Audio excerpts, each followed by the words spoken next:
guys, it's Di from BeingMommywithStyle, and today I wanted to share some of my tips for planning a Disney vacation at Walt Disney World. So this was a requested video on just a general planning video, and I've done a number of planning videos in the past. Of course, very different times at those times, but they were very geared around taking a preschooler to Disney World or taking a toddler to Disney World. And so I don't think I've ever really done a just general planning video. Sometimes we take for granted when we do things over and over that sometimes it's best to kind of start at square one. So that's what this video is today. And I'm making this video in 2020 during the pandemic, so it's obviously very different right now. So this video is warranted because things are so different right now too. All that being said, I would say right now is one of the easiest times to plan a Disney vacation at Walt Disney World.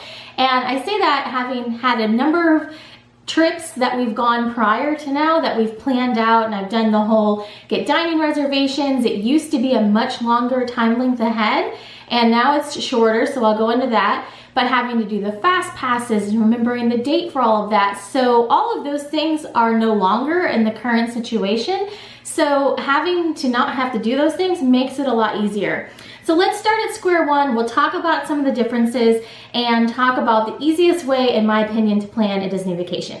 So to start right off the top, I enjoy planning my Disney vacations. You, of course, can look into a Disney travel planner. It shouldn't cost you any money, but I have a number of friends that do it because they enjoy it, and some people prefer just to not plan their own vacations.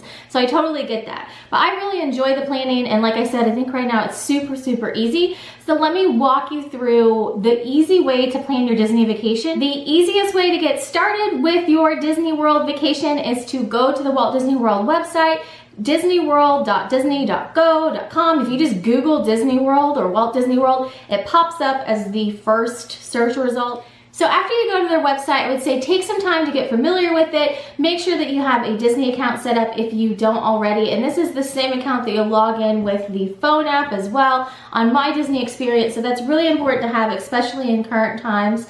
So if you don't already have one of those, sign up for an account on Walt Disney World's website, and it will also log you into the My Disney Experience app, which we'll talk about at the end. But take some time to look around, and it's really easy and very intuitive to use their website. The two places I say you want to start when you're planning your Disney vacation is you want to go up to the top menu and you want to look at things to do and places to stay. Those are the two most important elements of where you're going to want to look. And I'd say get a feel for what restaurants jump out at you. All the menus are online. You can look at all of those. You can check and see what's open. And you can look and see what resorts are open as well. So one of the questions that this person asked me is, should you book your room first and then get tickets, or should you get tickets and get your room? And the Disney website is set up to where it leads you through the process and takes you through everything that you need to do. The place where I would suggest starting, and I always start, is places to stay. So I look through the resorts. I usually have a resort in mind that I want to stay. I look at the time period we're looking at going, making sure it's available, and seeing what the room rate per night is. And I go through the list and pick my resort first. So I would say start at places to stay and find your resort. So that's step one of planning your Walt Disney World vacation. After you found your resort and you know what the price is going to be per night, there is a select button at the top where you can make it, instead of a room, you can make it a package.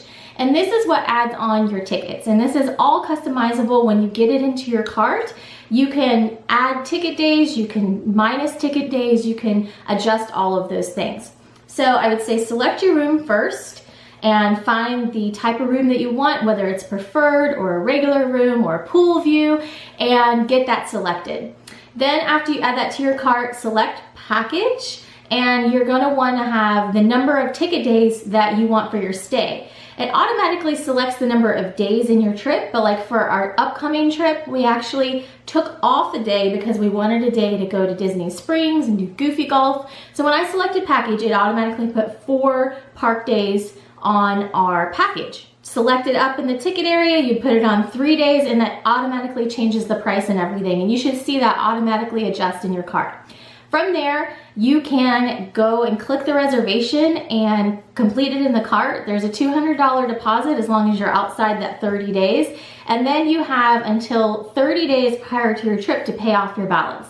And all of those dates are right in your cart and right there when you check out. So it's very, very easy. They make it very easy to book your own trip. So then your resort and your park tickets are all done right there, and you see what your total amount is, and you can get started with the $200 deposit. So that's the way that I do it. I always start at places to stay, and then you can, you know, kind of adjust your park tickets from there. So that takes care of your room and your park tickets. So the next thing is there's a number of things that are different about booking now, and the system automatically takes you through. So the new thing is park day reservations. So the new park day reservation system ensures that they know who's coming to what park on what day, and make sure that they're staying within their capacity limits. So you need to pick one park per day. And what I do to kind of make this a little bit easier is I actually just lay out our trip beforehand, and I pick what days we're going to be doing what, and I say, okay, you know, we're going to be going to Animal Kingdom this day, Hollywood Studios, and I lay all of this out before I actually log into the system to reserve our trip. So this is very helpful to have. You just write, you know, Monday, Tuesday, Wednesday, Thursday, and you know what you're doing what day. I would suggest writing this out and having an idea before you book your trip, because after you complete your deposit or pay your balance in full, the next screen that it takes you to is the park reservation screen. And I would suggest doing this immediately after booking your trip, so that way you know you have your park days reserved. So you cannot do park hoppers right now. You need to be in one park per day. So like for us, we knew we were going to Animal Kingdom this day, so I just went to the calendar, made sure Animal Kingdom was available. It was available for on-site resort guests. So if you've got a Disney package, that's one of the perks, is that it keeps it in different buckets for on-site resort guests, off-site resort guests that just have tickets, and also annual pass holders. And then I selected the rest of my days and made sure to get my park reservation days. There's also a system, and I'll link that down below, where before you book your trip, you can actually check and make sure that those days are available. Because the last thing you want to do is book your trip and then go to book your park days and then realize, oh no, the day that I wanted to go to Magic Kingdom and all the other days of my trip, the parks aren't available. So there is a system where you can check that before finalizing or before you're booking a package. So I'd recommend doing that as well. So like I said, looking around the website and using some of these links down below to kind of look at the dining beforehand, look at the resorts and get a feel for where you want to stay is all very helpful. So here's some of the things that are different in addition to the park day reservation, which I actually really like the park day reservation. But like I said, I planned like this for our trips even way before this pandemic. So this works out really well for us. We're typically one park per day people anyhow. So this new system actually works very well with the way that I plan. But here are some of the other planning differences that are different now versus how it used to be. So there's no fast pass reservations right now. For me, this takes a little bit of the stress off, and I think it's going to take a little bit of the stress off once you get into the parks as well. I'll be sure to do a review whenever we get back, but the idea behind fast passes is you have a shorter wait whenever you get into the line, so you can move through things quicker. But sometimes if you don't block them out just right, you end up being at a fast pass over here at 1, a fast pass over here at 3, and then you end up having to scramble from one fast pass to the next. It can make it slightly stressful when you're reserving them to make sure that you're making them in the right flow. And then it can sometimes be stressful when you get there, when everyone's crabby and they just need to stop for a snack, and you have a fast pass that ends in 30 minutes and you have to get there. Those two things are alleviated with this upcoming trip because, like I said, there's no fast passes. The offset of that is then you're just at the mercy of whatever the line waits are when you get there. I have seen that crowds are picking up, so the lines are getting a little bit longer. For me, this is a good sign because I'm like, yay, lines are getting longer. Disney might make it through the situation. So for me, you know, our family has a certain kind of threshold of line that will just, you know, we know our amount of waiting that we cannot exceed. So we'll just try to find lines that are within our preferred threshold. It's going to be different for every single family. So just come prepared knowing that whatever that line wait is that shows on the My Disney Experience app, you are likely going to have to wait about that amount of time. Now, the one thing that I have seen is that the times that have been showing on the app recently, they are a little bit overinflated. So let me show you my really cute Disney screen here. This is my Disney screen. They just changed this iPhone app. where you can put Disney pictures in there, which I love. So let me show you the My Disney Experience app here and show you some of the wait times where you can look and see. There's also a lot of different things on here that you can do, like check dining availability, order food. So let's look at the maps real quick and look at some of the wait times. So you can see all I did was go here to the little map icon, and then it took me right here to Magic Kingdom, and I can see that Seven Dwarfs Mine Train has a 50-minute wait right now. For Seven Dwarfs Mine Train, that's actually really not bad. I've been there before when Seven Dwarfs Mine Train has had over a 2-hour wait. So for me, these wait times are pretty minimal. You can see the Tomorrowland Speedway has 5 minutes, and then there's just variable waits all around. So I would use this as a guide to kind of plan your trip around as you're going, but then also take away the grain of salt that some of these waits may be a little lower. They try to keep them accurate, but they may be a little bit lower than they say on here. So the other thing that's different, let's talk about food. So there's no dining plans right now either. So you're at the mercy of what's open and kind of where you're at. For us, we like going with the flow. We kind of go back and forth on the dining plan. Sometimes we're like, yay, let's do it. And other times we're like, no, we'll just get what we want to get as we go along. So that decision was made for us. There are no dining plans right now. We're not doing a ton of dining reservations, but for dining reservations now, instead of doing it 180 days out, you make your dining reservations 60 days, and if you're staying on site, it's up to 10 days of your resort stay. So it's a little bit less time ahead. For us, we planned our trip within that time period, so I just made our dining reservations when I booked our resort, and that worked out fine. I found that there's a lot of dining reservations open at the time of making this video, and our trip is, but obviously I expect that will pick up. Dining reservations are sometimes very hard to get, but right now it seems to be, faring pretty well as far as getting reservations. I would recommend whenever you're booking your trip, make the reservations that you want to make. Now, there's not a lot of character meals. They're not coming around to the tables. Right now, Topolino's Terrace is open and has characters. Garden Grill is open and has characters. But right now, the types of dining experiences we were looking at was new types of restaurants that we had not gone to before. Like the Edison at Disney Springs has really good burgers. I think we're probably gonna end up going to Yak and Yeti restaurant at Animal Kingdoms. We never have been there. Some of the other reservations, Tony's at Magic Kingdom, we've never been there. So we're trying a lot of new to us restaurants on this trip and using this time to kind of have a different experience.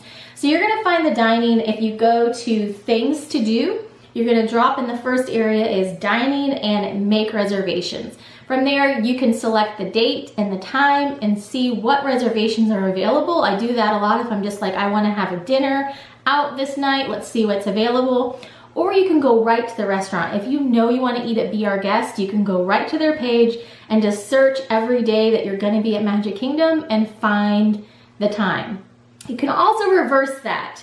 If you want to get into advanced Disney planning, which I used to do whenever we were heavy into character meals. If you really want a specific meal, you can find the dining first and then reserve your park day or make that the day you're going to that park. That gets a little bit more chaotic because then you have to move everything around and it's kind of like Jenga, but you can do it reverse. I would recommend making your resort room first, getting your tickets in a package as you check out there, selecting your park day, and then having an idea of what food you want to do on what park days if you need reservations.